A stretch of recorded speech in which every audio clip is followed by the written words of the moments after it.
እንደዚህ ተንጫጭተን ስንወጣባቸው አንድ ሰው ይልኩና ዝም ያስብሉናል። እንደዚህ የሆነ ነገር ሲባል ዝም ያስብሉናል። እንዳለ ኮሚቴው እንዳለ ከነወካዩ ካለዛ የዚሽ ልጅ ነፍስ በእነዚህ ሰዎች እጅ እንደሆነ መታወቅ አለበት።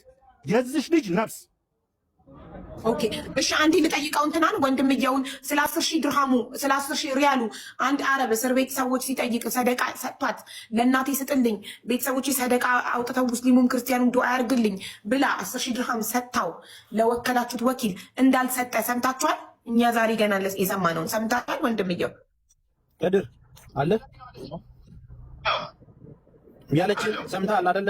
ሀቦ የጠየቀችን ሰምቻለሁ። ከተስሼ መልስላት። ሌላ ያለች ምንድነው? መልስላት። አዎ ሀቡ አሁን ያልሽው ትክክል ነው።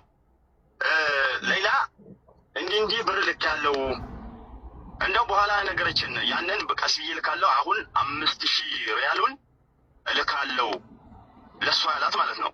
በኋላ ደግሞ ግማሹን ልክልሻለሁ አሁን 5 ይመጣላችኋል ብለሽ ንገሪ ብሏት በኋላ ነው ይሄን ልክ ያለው እያላት እሷ ደግሞ እኔ ጋር እየደወለች ሌላ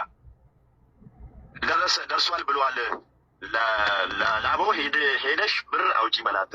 ከዛ ለአራት ማዕዘን በቃ እስላም ሙስሊም ክርስቲያኑንም ሁሉንም ያብሉልኝ መንገድ ዳር ላይ 4 ማዕዘን ላይ ማለት ነው ያብሉልኝ እስላም ክርስቲያን ሳይሉ ምንም ሳይመርጡ 4 ማዕዘን መንገድ ላይ ያብሉልኝ ሰደቃ ያውጡልኝ ብላ የሰጠችውን ገንዘብ ልክ ያለው እያለ እዛው ቀረ ማለት ነው። ከዛ በኋላ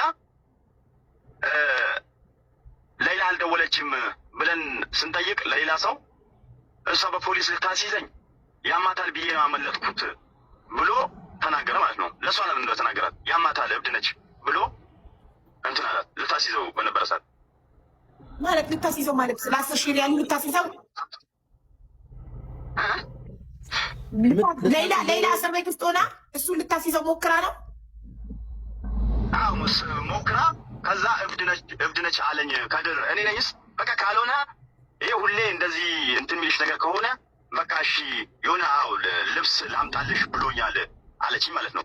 ልብስ ገዝቼልሻለሁ ብሎኛል ምንድበለው ምናምን ስትለኝ በቃ እንደው አሪፍ ነው ይዘልኝና ይኸውና እንደው በፖሊስ አስይዤው ትደውላለች። ሰጥቻለሁ ይላታል።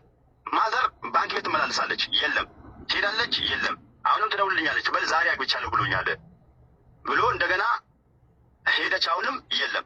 ከዛ በኋላ ይሄን ሴታፕ እንዲህ ልብስ ገዝቼልሻለሁ ብሎኛል ምናምን ብሎኛል አለች። በእንደው እና አምጣልኝ በይውና ለፖሊስ ንገሪ አልኳት። ከዛ እዛው ትቀበያለሽ ገንዘብሽን ብያት እስር ቤት ማለት ነው። እብድ ነች አለኝ፣ ለፖሊሱ እብድ ነች አለው ብሎ ገባኝ። ስለዚህ እሷ ጋር ልብስ ገዝቼልሻለሁ ብሎ ይዞ ሲመጣ በመጣበት 10,000 ሪያሏን ለቤተሰብ ላክ ብላ የሰጣችውን ረጅም ጊዜ ስላላከው ልታስይዘው ልትናገርበት ስትል እብድ ናት እሷ ያማታል ሲላቸው እሱን አምነው አልያዙትም። እሱን አምነው እሷ እብድ ናት ብለው አምነውት ያማታል አለኝ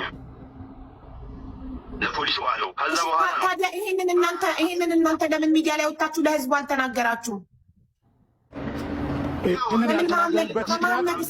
ሀቡ ልንገርሽ፣ ይሄ ያልተነገረበት ምክንያት ይኸውልሽ፣ መጀመሪያ ሲመጡ ለልጃችንን አድኑልን የሚለውን ቪዲዮ ነው የተለቀቀው። ውስጡ ምን እንዳለ ምን እንዳደረገች ምን እንደሆነ ምንም ያወቅነው ነገር የለም። እንደ ሰው የእናትየውን ባ የዚች ልጅ እናት የኔ እናት ብትሆን በሚል ቀናነት ፈጣሪ አሰባሰበንኛል።